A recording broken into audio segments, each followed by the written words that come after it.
Hello, week 3. I can't believe I made it. I hope you enjoyed that little whatever I did. My directorial debut. It's a bit silly, really. Yeah, one of my favourite artists from when I was younger, Deadmau5, released his work finally on vinyl. And so I got super excited. I got to listen to it. And I just thought, let's jump all the way back to my childhood. 13, 14-year-old me, loading up my brother's FL Studio and like having a mess around and making dance music. I thought it'd be really cool to put the minimalist styles that I've learned over time that I really enjoy writing in and putting it to practice in progressive house.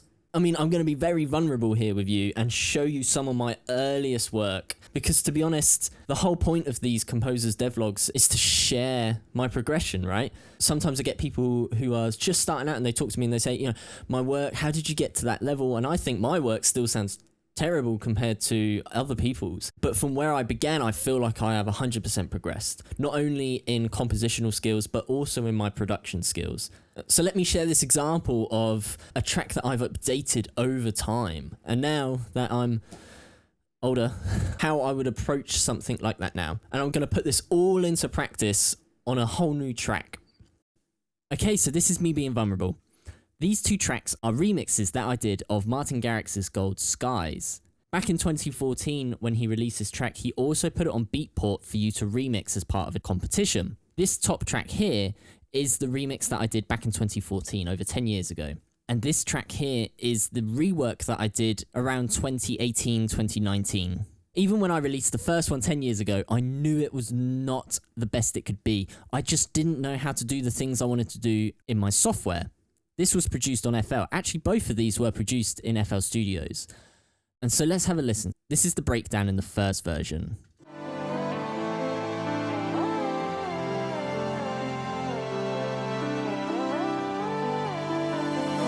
See the smoke when the sun shines. We will forever be faded under cold sky, captivated in your cold eyes. We will forever be faded under cold skies. So I've clearly gone for some form of like very emotional track. Let's compare it to the breakdown on the second version.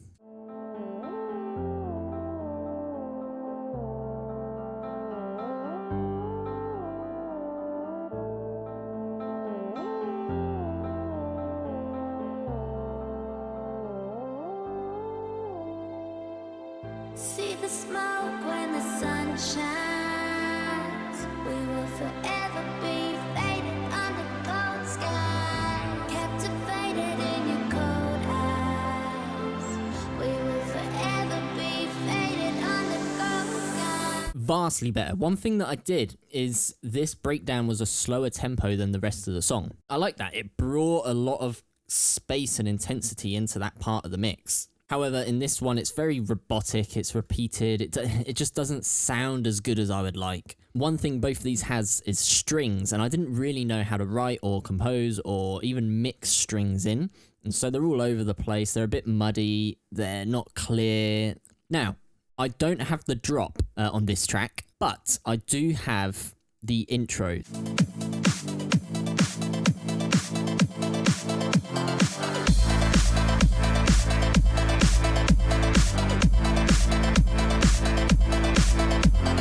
First things first, it's a very low mix. I don't know if... Let's check out the EQ on this. What does it look like?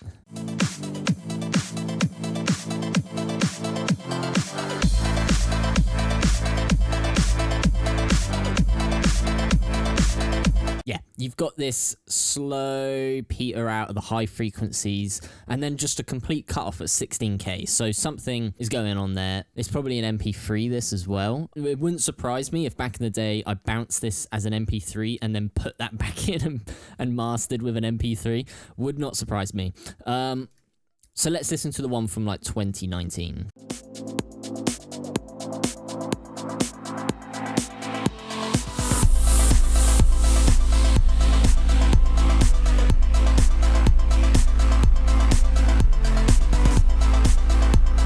So it sounds much cleaner, right? It sounds a lot more punchy. It sounds a lot more present in the mix. The things that I would change here are the kick doesn't have enough bass pulse, and the bass is too heavy. It needs more harmonics to blend into the mids. And if I look back in 10 years and listen to what I'm going to produce for this devlog, I will probably be doing the exact same thing. But at least I know I'm on the right path, right? If I can spot issues in my mix now, then I know I'm progressing. And if I notice issues in my composition, I know I'm getting better at that too. So it's just part of building your craft, right? It's a very, very good thing to have. A cringe towards all of your old work. It's a great thing to have. Okay, so a big thing that stands out is as we head into the drop, how I approach the more emotional and human element before a drop.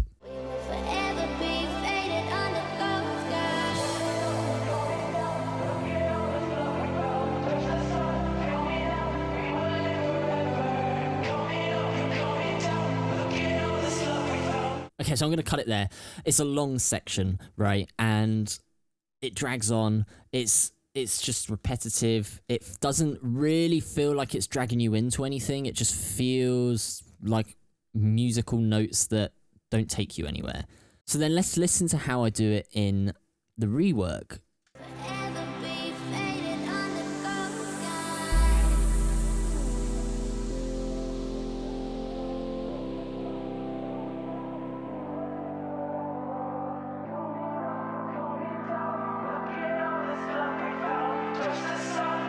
I introduce a whole new theme here, but it's really human, and I forgot I even did this. I took two synths and duetted them really together, and I added in these bends and they flow together. And I think it sounds kind of catchy, and it is kind of fun to hear. It's dragging you somewhere, and the slow pull off of that low pass filter, it makes it really emotional and human, and I love that. And so you can hear that I'm thinking compositionally first, production second, and that's such a big thing that I want to pull into this. And because most of my compositions start at the piano, I think that's where we're going to start this piece for the devlog.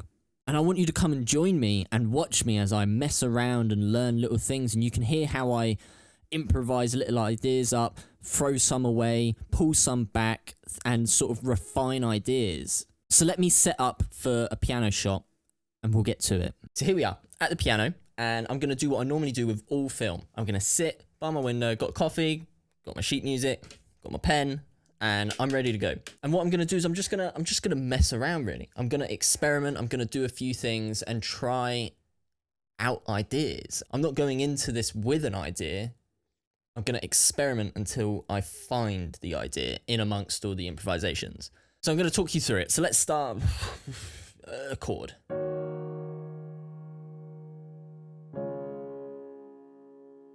Now, I think it's quite nice having.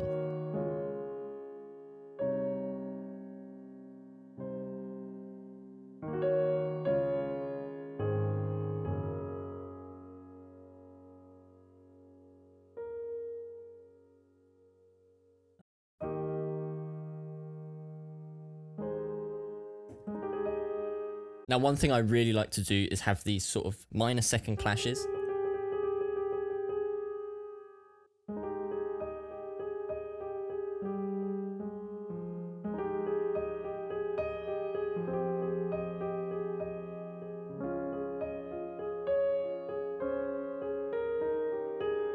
That's too positive. It's just too happy. It should be a lot more reflective, not necessarily sad. Like this is...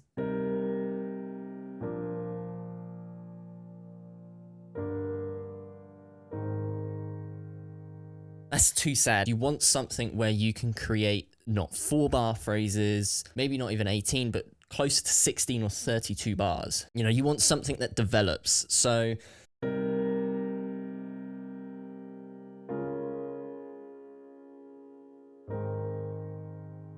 something that's good to repeat and always feels like it has something else to add. It's trying to find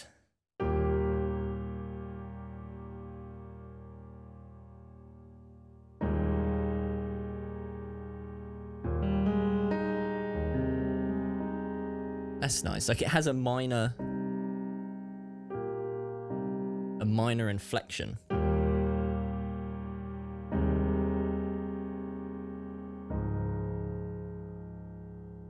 That's nice. That's nice.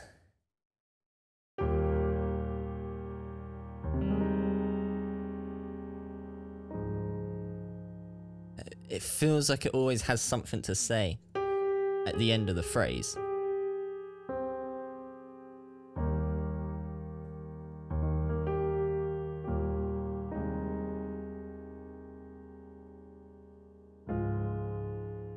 One thing I'm feeling is it just doesn't want to budge away from those chords, and if I need a 16 or 32 bar length phrase, it needs more.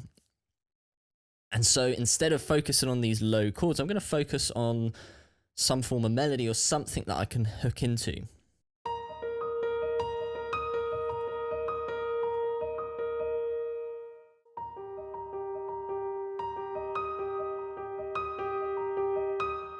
I like the sound of these sort of like clashing chords, because a very common technique in prog house is to have this sort of dotted quaver pattern over the top of a beat. So if you're holding a crotchet pattern down here,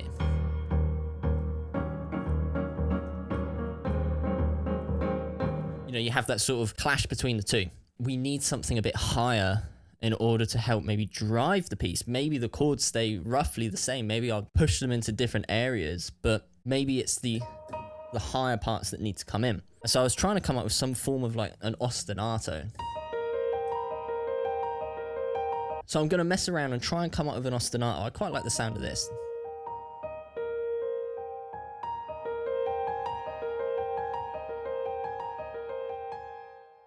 Okay, I'm back. And what I've been doing is, as I mentioned before, I don't want these strict major chords. It just sounds not fun, but I want this sort of golden hour feel.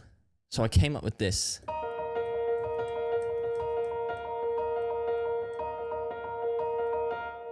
I'm just going back and forth. 1, 2, 3, 4, 5, 6. 1, 2, 3.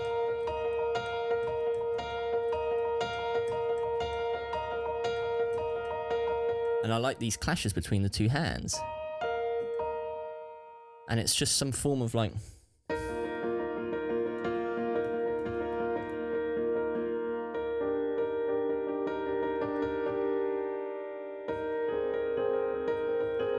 It's got a lovely sunny feel to it.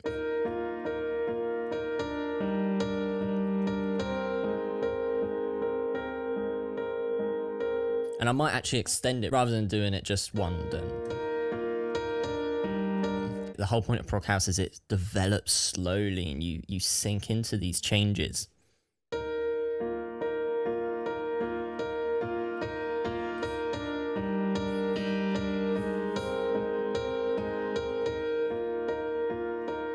I want to hear how it works, because at the moment it's hard to picture this all, you know, in the piano, how it's going to sound with synths. So I'm going to jump over to Cubase and almost prototype. Is this even going to work? You know, I don't want to waste more time if it isn't going to work. Okay, so what I've done is I've set up a Cubase project, right? And I've got a kick and I've got a synth that I designed. Just, it's a dead mousey style. Dead mousey pluck. And I'm going to do what we said. I'm going to test out the themes that I was trying out on the piano and see, does it even work in the software? It's a really pivotal thing, because what if what I'm doing doesn't work? So it's good to give it a little trial. So first things first, let's create a little kick track.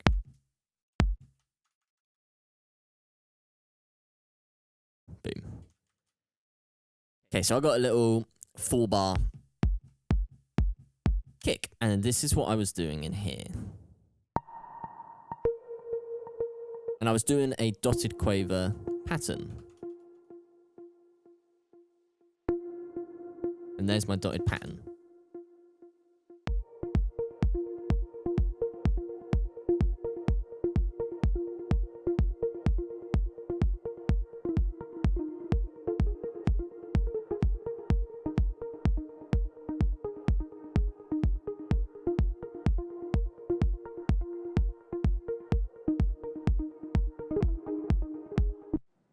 And then this one was a 5th apart. Right, actually, let me do this one first.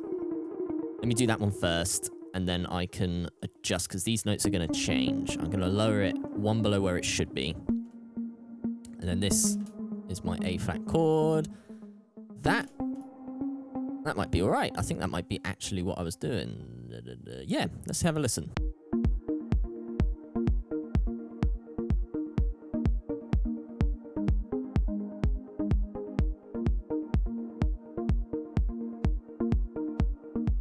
Oh, and then this was to balance down here.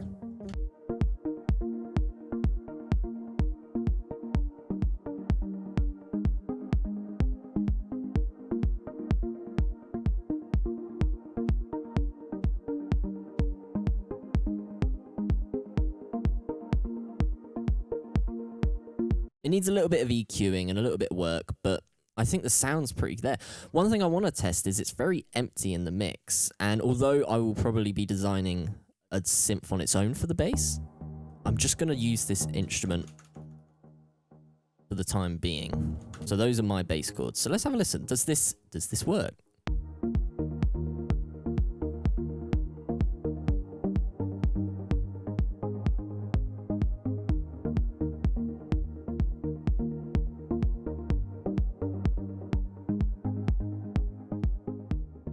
Having listened to it, I think I'm going to push for this idea. I do think it works. I do think it works underneath it. One thing that I've done with this synth is I've made a macro tied to a lot of different parameters, and it adjusts the intensity. And this is a really big part of when I make plucky style synths, is I like it to develop over time. You want it to develop not just the notes and the music, but also the sound and the mix. You want that to develop with it, so it's all one sort of motion.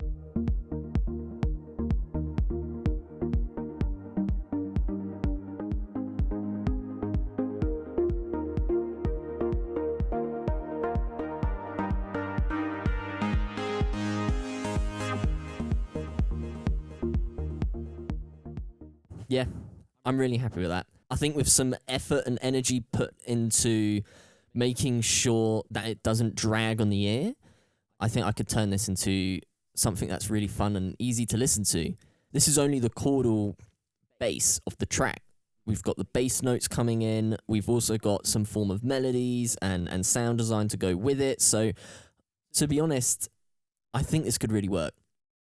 Okay, so we're coming up to the 20-minute mark on this video. I would like to get something out.